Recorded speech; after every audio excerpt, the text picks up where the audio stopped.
Good morning. Good morning. Good morning. Thank you. Please. Thank you. Good to see this cabinet and the staff together here. It's good to see you all. Particularly good to see my granddaughter sitting in the front row here. Hi, Finn. How are you, honey? For over 200 years, America has carried on the greatest experiment in self-government in the history of the world. And that's not hyperbole, that's a fact. We're the people. The people vote and choose their own leaders, and they do it peacefully. And we're in a democracy. The will of the people always prevails. Yesterday, I spoke with President-elect Trump to congratulate him on his victory. And I assured him that I'd direct my entire administration to work with his team to ensure a peaceful and orderly transition. That's what the American people deserve. Yesterday, I also spoke with Vice President Harris. She's been a partner and a public servant. She ran an inspiring campaign, and everyone got to see something that I learned early on to respect so much, her character. She has a backbone like a ramrod. She has great character, true character. She gave her whole heart and effort, and she and her entire team should be proud of the campaign they ran. You know, the struggle for the soul of America, since our very founding, has always been an ongoing debate and still vital today. I know for some people, it's a time for victory, to state the obvious. For others, it's a time of loss. Campaigns are contests of competing visions. The country chooses one or the other. We accept the choice the country made. I've said many times, you can't love your country only when you win. You can't love your neighbor only when you agree. Something that I hope we can do, no matter who you voted for, is see each other not as adversaries, but as fellow Americans. Bring down the temperature. I also hope we can lay to rest the question about the integrity of the American electoral system. It is honest, it is fair, and it is transparent. And it can be trusted, win or lose. I also hope we can restore the respect for all our election workers who busted their necks and took risks at the outset. We should thank them.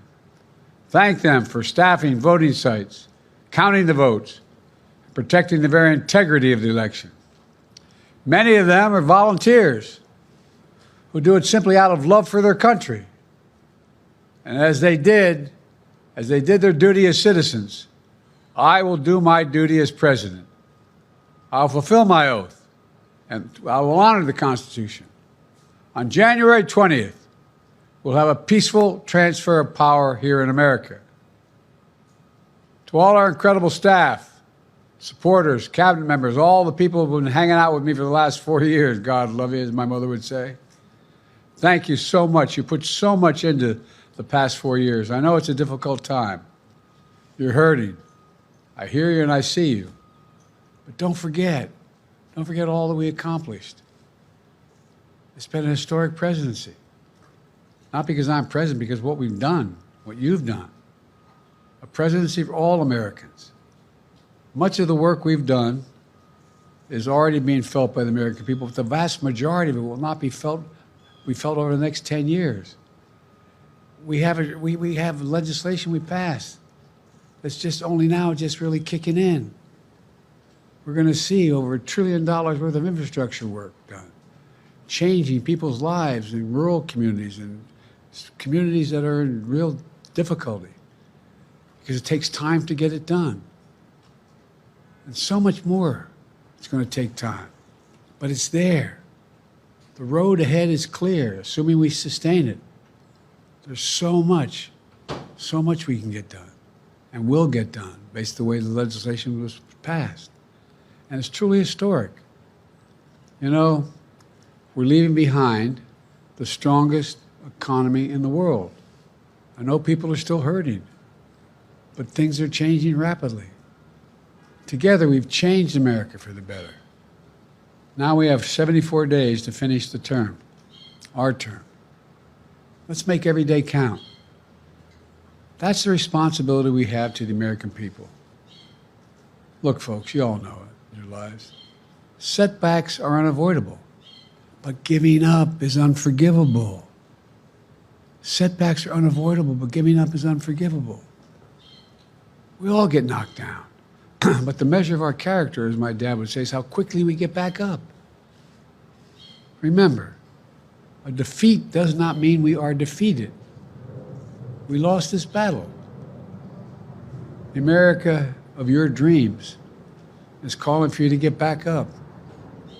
That's the story of America for over 240 years and counting. It's a story for all of us, not just some of us. The American experiment endures. We're going to be okay, but we need to stay engaged. We need to keep going. And above all, we need to keep the faith. I'm so proud to have worked with all of you. I really mean it. I sincerely mean it. God bless you all. God bless America. And may God protect our troops. Thank you, thank you, thank you.